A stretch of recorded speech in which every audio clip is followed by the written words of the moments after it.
All right, to Tel Aviv now, as cash-strapped Israeli students have found a new way to relieve their financial plight.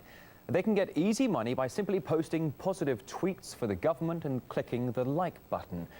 It's after authorities came up with the idea of offering youngsters salaries and even scholarships for protection of the government's interests in fighting anti-Semitism on the web. Ironically, though, the father of the digital diplomacy program has come under fire for posting racist comments, the very thing he was meant to be combating. Paula Slier takes up the story. Public opinion against Israel is at an all-time low. Recent wars with Gaza and the seemingly never-ending occupation have left the country waging a PR war.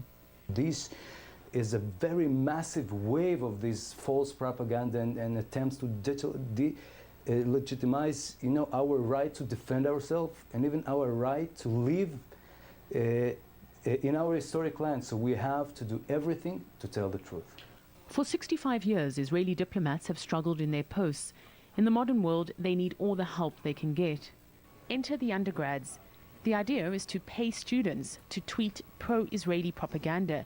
Lidor Bar David has been doing it for a while, but as a volunteer. It's another way to a student to give back to society.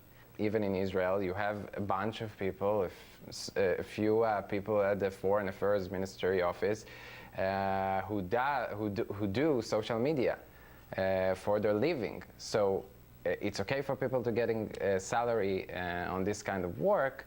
The new student sales force will share a PR commission pot of nearly $1 million. And in universities across the country, they'll eventually even receive scholarships for waging Israel's digital diplomacy.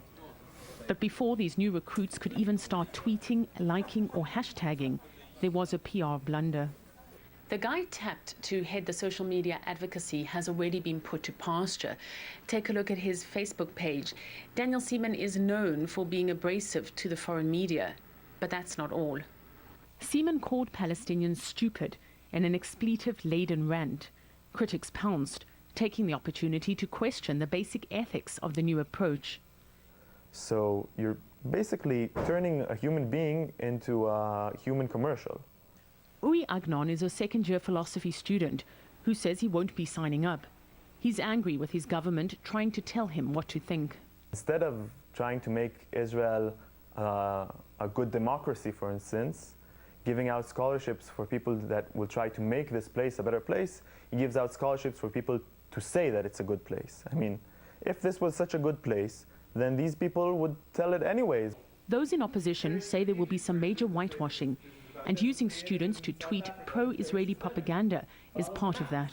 I think the Prime Minister's office is trying to cover up the human rights violations that are happening by paying young folks to be involved. I think he'd be better off investing the funds in education, in infrastructure, in community development that he hasn't done in decades.